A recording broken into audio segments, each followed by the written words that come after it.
speaker. Unfortunately, Jason Ivey, he's going to be zooming in. He's on stage. He thought the way, well, I'll let him explain. Darryl's going to first announce him, and then we'll see if the technology works for the Zoom conference.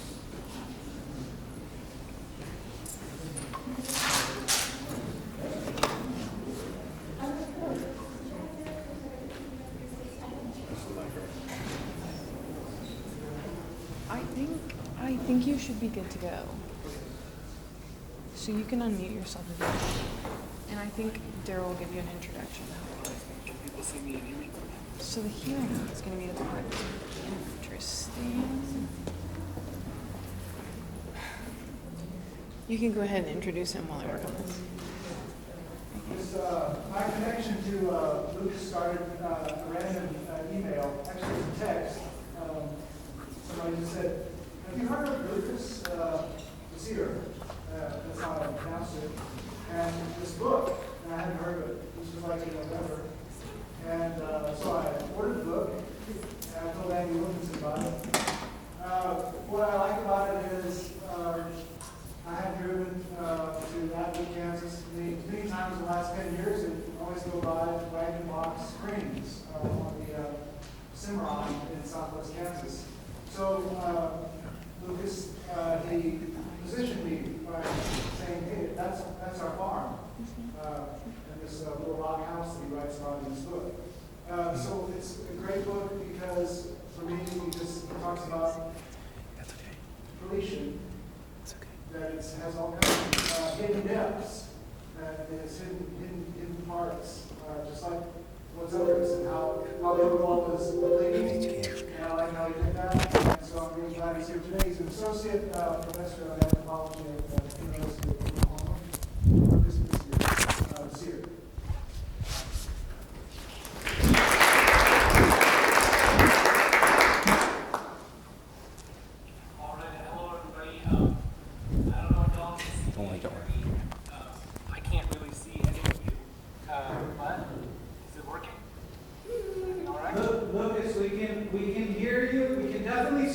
Speak again. And we're going to up your audio just a bit. Speak again. Okay, how about now? Oh, we can hear you perfect. We can hear you perfectly now. All right. Hey, look, I really appreciate everybody's patience with all this, and I'm really sorry that I couldn't be there in person. Something came up that I was, had no control over, so I really want to express my gratitude before I start talking, just to all the work that people in that room are doing. To raise awareness around these issues, to think through them in different ways, and to try to turn what is easily an issue of divisive boundaries into something that we hold in common and a collective that can do something about it. So I really appreciate that. Partly because one of the most boring things in the world is to listen to somebody on Zoom read from a text. What I'm going to do is give a short paper that I've written and show some visuals that I've shot. They're drone footage from the places my book is about, and then open it up for conversation and questions. So the paper that I'm going to give isn't just a reading from the book. It's more like a kind of synthesis or distillation of what I feel to be some of the major themes. And I'm sharing those themes in the hopes that they invite other people into the conversation. So with that, I'll begin the talk.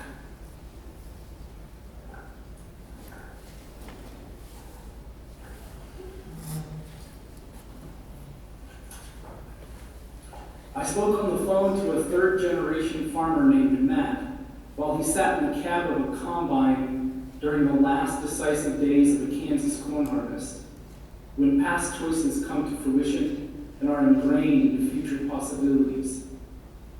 I could almost picture the precise rows of yellowed stalks, shorn by the beating arms of the machine, while the evening light slanted amber through upwelling chaff under a figure who sits like a judge or the accused, or both at once.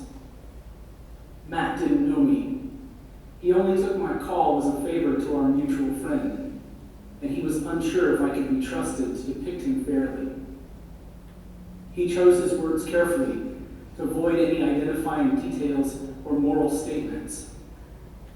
To my surprise, he didn't want to dwell on his recent decision to shut off his dwindling irrigation wells for good. But he did want to share a story about the extreme aquifer depletion that has an existential stranglehold on this corner of the High Plains. A strong conservative, he refused to argue against groundwater eradication or in favor of any regulation. But he repeated his main message like a mantra. It went like this: I don't know how to solve it. I don't have any answers. In many ways, Matt's right. It's growing harder to really talk about what it means and how it feels when something vital is running out. It's even more difficult to prevent it from happening, especially in those areas of the world where the terms of the most readily available solutions so easily collude with the problems they claim to ease. These difficulties of language and complicity, the involution of problem and solution, are among the most characteristic of these troubled times. Surely, future generations will look back on this age and marvel at the surreal gaps between concept and action, at our gerrymandered protests, at why we fail to address our most pressing problems. The problem of aquifer depletion is no secret, especially on the high plains of western Kansas. A century after the Dust Bowl, another environmental catastrophe is underway in the very same places. The signs are subtle but unequivocal. Dry riverbeds, fields of sand dunes, the sound of irrigation motors straining to pump from dwindling aquifers. It's also well known that one of the worst droughts in 1,000 years is intensifying heat waves and megafires across the American West and arid regions around the world, or that historic drops in water levels coincide with historic spikes in demand as the southern plains grows hotter, drier, and more populated, or that conflicts are escalating over who gets to use how much of what remains. Acute scarcity drives the search for water underground, only to show that the West's major aquifers are in deep trouble too. Aquifer loss is a key piece of the water scarcity puzzle. Our ability to solve one may depend on our ability to solve the other. Aquifer depletion is the less known understory of drought, climate change, and bad policy. Any real solution means thinking more seriously about how extreme aquifer depletion is understood in ways that may be part of the problem. These disjunctive ways of knowing begin with the nature of aquifers themselves. Aquifers, of course, are not underground lakes or oceans, but complex relationships of sediment, fluid, and movement. Each behaves as if it has a unique personality. Shallow aquifers tend to be volatile, reacting quickly to surface activities. Deep aquifers are usually older, more contained, and recharge slowly or not at all. As in parts of the Ogallala, they can contain fossil water that is basically a non-renewable resource. Surprisingly little is known about how these complex earth systems truly behave at different scales. At the same time, we know these underground reservoirs are essential resources for survival. The statistics are stunning. Aquifers provide the only source of drinking water for 1/3 of the world's people and support nearly half of the planet's irrigated agriculture. Yet far more groundwater is being pumped out that can naturally be replenished. Today, groundwater is the most extracted natural resource in the world, far outpacing oil, gas, coal, or lithium. So much water is pumped out that it has become a major contributor to sea level rise, roughly on par with melting glaciers. Most dry area aquifers around the world are vanishing. That includes those under northern China, the Middle East, parts of India, northern and southern Africa, the southern cone of South America, and Australia, as well as the two primary groundwater systems in the western United States, California's Central Valley Aquifer and the Ogallala Aquifer, which underlies Matt's land, my family farm, and a large part of the Southern Plains. If we were to lose just these two most threatened aquifers in the American West, we would lose nearly 20% of the world's grain crop, more than 40% of the country's beef production, and around 40% of all vegetables, nuts, and fruits consumed in the United States. The zones of extreme depletion share striking resemblances to one another. They're linked by comparable histories, climates, economic forms, and extractive logics, including the circuits by which groundwater technology was exported from the American heartlands around the world as part of Cold War development schemes aimed at sparking the so-called Green Revolution. It's no coincidence that these areas of extreme depletion are some of the world's most productive agricultural regions and also home to a variety of rising fundamentalisms. Aquifer depletion may constitute a unique planetary topography. It can reshape terrain into its own image, replicate hierarchies of access, and generalize certain experiences of loss among far-flung people and places. Aquifers don't die all at once. Patchy even when full, they run out piecemeal too. Some consequences are already visible in western Kansas, where I grew up and where my family has farmed for generations along the borders of no man's land. 8 decades of intensive deep well pumping has caused the water table to plummet. Nearly all springs and streams have gone dry within living memory. Most wells have dwindled, and many have run out of water entirely. Everyone here knows that industrial agriculture is to blame for the crisis. The same deep well irrigation that gave farmers like my great-grandfather a second chance after the Dust Bowl is now exhausting the portion of the aquifer that remains. Today, the same part of southwestern Kansas that nurtured 5 generations of my family has one of the world's highest rates of aquifer decline. This is a personal matter to me, but it also poses a threat to the existence of many Plains communities, which in many ways are organized around the pumping of groundwater. Industrial profits flow from aquifers, but so does nearly every aspect of these communities, including tax bases, land values, budgets for hospitals, schools, and social services. The loss of groundwater is a crippling blow to the status quo of many small towns, already hard hit by the corporate takeover of farmland, falling populations, rising deaths, and sharp social inequities. Many people on the plains would like to save the aquifers and share some of this groundwater with future generations. But stopping this depletion is not as straightforward as it may seem. Aquifer loss is hard to pin down. It often exceeds the narrative devices, causal logics, and emotional scripts by which it's understood. In western Kansas, the topic is all too quickly wrapped up in the myths and slogans of social divides and partisan politics. That is, the extreme depletion of the Ogallala condenses into a single drama not only many of America's problems, but also planetary conundrums of risk, profit, and vulnerability. The difficulties of telling appropriate stories about depletion are key to how it's perpetuated, and also where it may be interrupted or challenged. It's obvious that Ogallala aquifer depletion is defined by a complexity that overwhelms expert reason, subverts models, and confounds conventional explanations.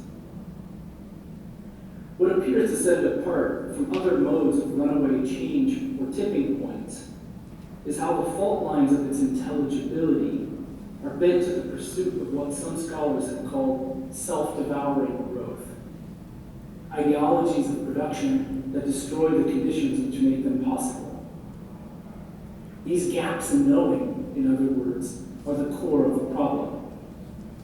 For those comp-lit folks, they may be considered the aporias of aquifer depletion, ecological manifestations of animating gaps in how aquifer destruction is felt, perceived, financed, named, and inhabited, or not. While these gaps tie depletion to a variety of well-described social dynamics, They're also more than simply the secondary effects of causes known in advance. What's striking is how these gaps actively co-perform and alter the dimensions of depletion itself. Questions may immediately arise. What are the major formations that drive aquifer loss and bring its defining gaps into sharper focus? How do these fields contradict or overlap with one another in any given place? How might they gain consistency? And what kind of narrative style is capable of approximating these gaps in order to slow or interrupt them? To respond to these questions, I'm going to quickly survey the basic regimes that drive extreme aquifer loss on the high plains of western Kansas before concluding with some general observations and opening a wider conversation with you about your concerns with water on the Llano Estacado and where we might go from here. The story begins with the subterranean forms of the aquifer, a physical and environmental infrastructure of vulnerability. In western Kansas, people like my grandfather taught me to imagine the aquifer as an underground lake. Of course, that wasn't true. The Ogallala aquifer is not a single thing at all. It's a mass of water-bearing gravels, layered in irregular bands and chambers and columns. Some of the layers are thick and connected. Others are thin and broken. They can be laced with barriers or stretch uninterrupted for miles or be stacked all at once. To a striking degree, they remain unmapped and unknown. How the waters actually move and how they vanish is mysterious to scientists, policymakers, and farmers alike. Some wells respond to other wells miles away. Others are not affected by those nearby. That means one farmer runs out while his neighbor can pump for years. If the underground forms of an aquifer determine to some degree certain vulnerabilities of surface worlds, the reverse is also true. Aquifers are vulnerable to surface beliefs, practices, and dreams. Overpumping, it turns out, can permanently change the elemental constitution of an aquifer system.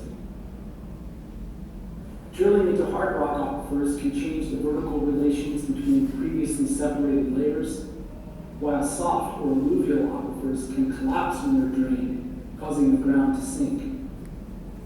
Overpumping coastal aquifers can reverse groundwater gradients, pull in salt water, and turn aquifers irreversibly saline. The rapid extraction of water from confined aquifers can also cause the pore spaces between water-bearing sediments to collapse, which means they can store less water or no water in the future. The gap between how people imagine these aquifers and how they actually function is a crucial place where depletion can happen. It enables people to craft interventions around surface imaginaries of property and space and then apply them to the depths. This happens over and over, despite the fact that every instance fails to achieve the desired results. If the apparent consequences of depletion should make these social imaginaries vulnerable to revision, the opposite seems to happen. This is because many people invoke a variety of economic rationalities to fill in a gap. Depletion commonly rests on an ideology in which groundwater use is presumed to result in individual profit, and individual profit is presumed to lead to some kind of collective well-being. In many places of depletion, this formula is so obvious as to be taken for granted. Any closer examination, however, reveals it to be decidedly surreal and mythic. On the Great Plains, many independent farmers scrape by, break even, or lose money to grow irrigated crops. Depending on yearly market fluctuations, the earnings from corn, alfalfa, and wheat commonly don't cover the cost of production. These losses, in turn, are papered over by federal farm subsidies, crop insurance programs, and bank loans. Such aid often compels farmers to double down on wasteful practices. To make up losses, some farmers cultivate more acres. This may not always improve income, but it does trap them into a debt waste cycle. It gluts commodity markets and it drains the aquifers. I'm struck by how high crop prices, such as those now being caused by the war in Ukraine, are also used by many farmers as a reason to pump more water too. The conservative free market ideals used to justify aquifer use are constantly undone by their own conditions of possibility, such as the reliance of industrial agriculture on massive subsidies from public funds that shelter most of its domains from unregulated market dynamics and so forth. Real profit is being made by destroying the Ogallala, but little of it remains in Plains communities for long. Big industries, their shell companies, and distant investors have displaced many western Kansas family farms over the last 3 decades. Today, absentee landowners control around 60% of the land near my family's farm.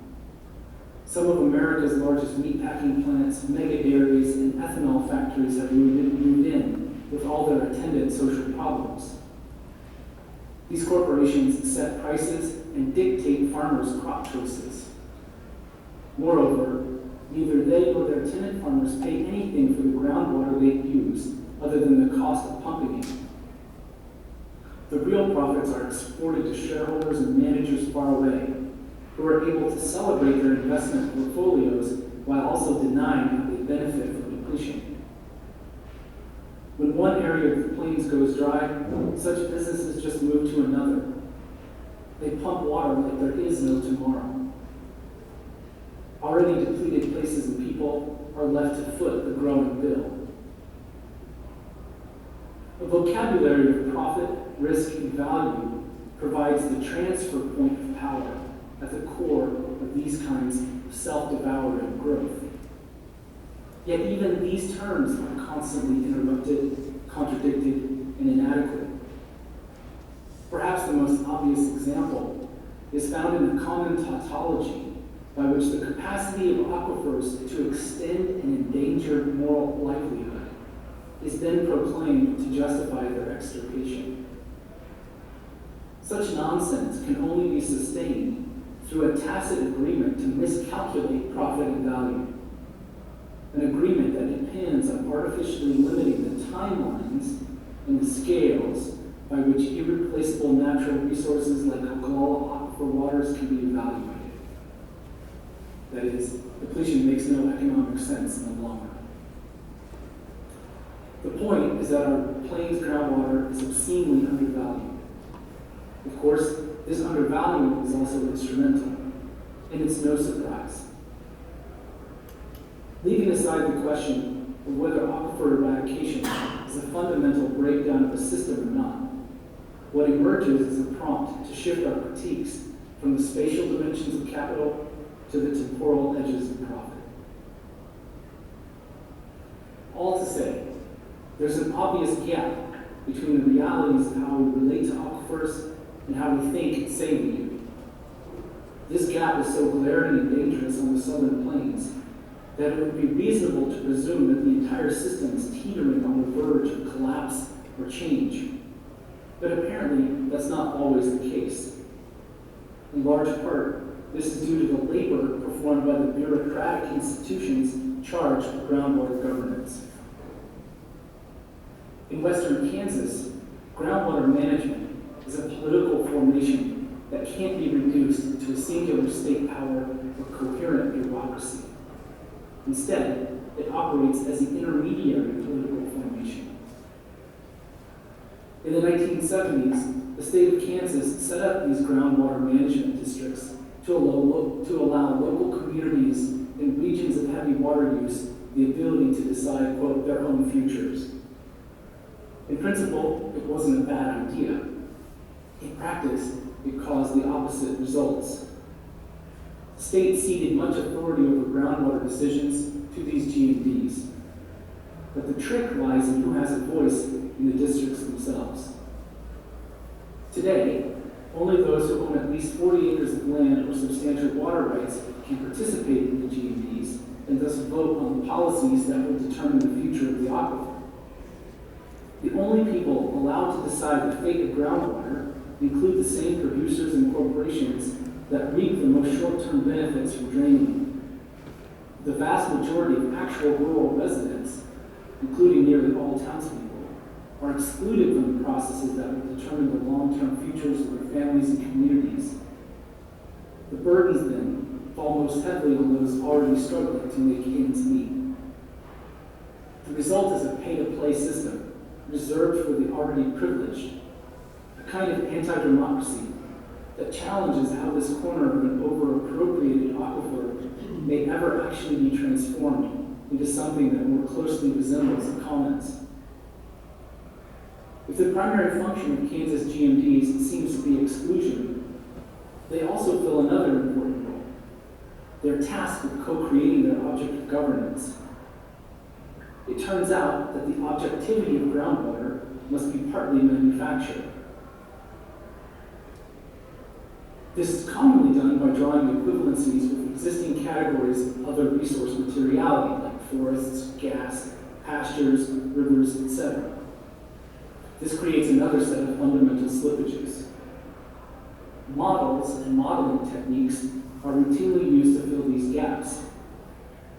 Kansas GMDs, for instance, justify their policies based on certain quantifications of groundwater units and extraction. Yet, like the weird arithmetic of agribusiness profits, GMD efforts to quantify aquifer loss reveal an illusion of the core of management.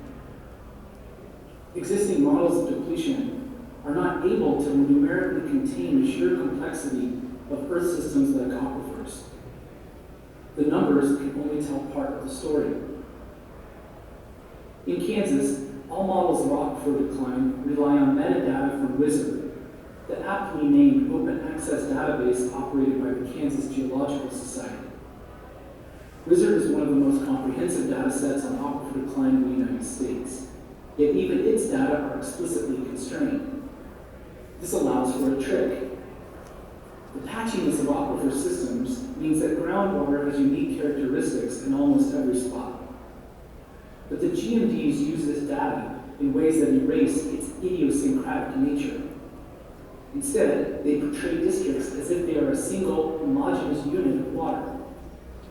The equations they use to do so have to ignore variability, overestimate recharge, and disguise the most severe areas of depletion. Treating what is really a patchy set of relations as a single uniform object is a common problem in groundwater management. The risk is that such numbers can pose as a sleight of hand that prevents real conservation in the most threatened portions of aquifer systems. If the aquifer under western Kansas is treated as a single unit, for instance, eradication is assured for much of the area.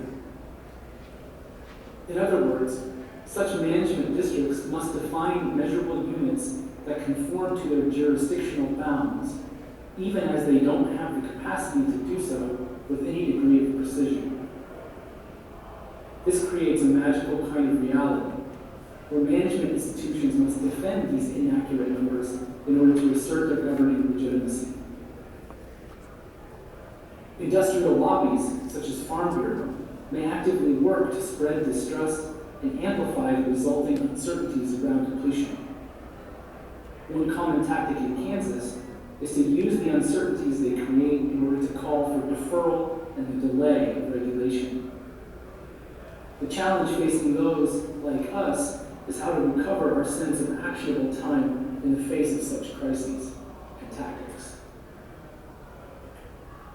The two most powerful stories that accrete around dwindling aquifers are, one, that eradication is inevitable and we can't stop it, and two, that there may be an easy way out of all this mess after all. In fact, many believe, there's a way to keep all of the contradictory logics of extreme aquifer depletion intact and continue to prosper in the face of what otherwise appears to be a hard end to unsustainable agriculture. This magical solution lies in technology. The appeal of new groundwater technology lies in the promise, sometimes strange, sometimes actual, that it will be possible to destroy aquifers while continuing to rely on what they provide, if only the proper equipment is acquired. And there's plenty of this technology for sale. In Kansas, it includes forms specifically adapted to pumping from the last, deepest, most turbid layers of decline declining aquifer, as well as those aimed at more efficient delivery of dwindling water to surfaces and subsoils. Demand for decline-specific technologies, such as integrated delivery systems, moisture sensors, nozzles, subterranean drips, remote apps, etc., is booming precisely because it doesn't challenge depletionist social norms. Geoengineering schemes take such plans to wider scales. Some of these focus on long-distance water transport, in which corporate entities propose to replace depleted aquifers with surface water imported through multi-billion-dollar pipelines or canals. Western Kansas offers an example where one GME is actively promoting as the only solution to aquifer depletion an $18 billion pipeline that would carry water from the Missouri River all the way to western Kansas, approximately 1,000 miles uphill. No matter that all similar initiatives have failed. The irony, of course, is that both micro and macro technologies of remediation are at times insufficient to solve the problem, and yet further the logics of it. Greater efficiency sometimes can encourage more depletion. Imported surface water can never replicate the reach of subterranean waters. What's striking is how the existential coordinates of eradication may resurface within the very benchmarks of zero loss consumption. At this point, it seems obvious that aquifer depletion can't be addressed as a rational problem. Instead, it's perhaps best approached as a structural feeling.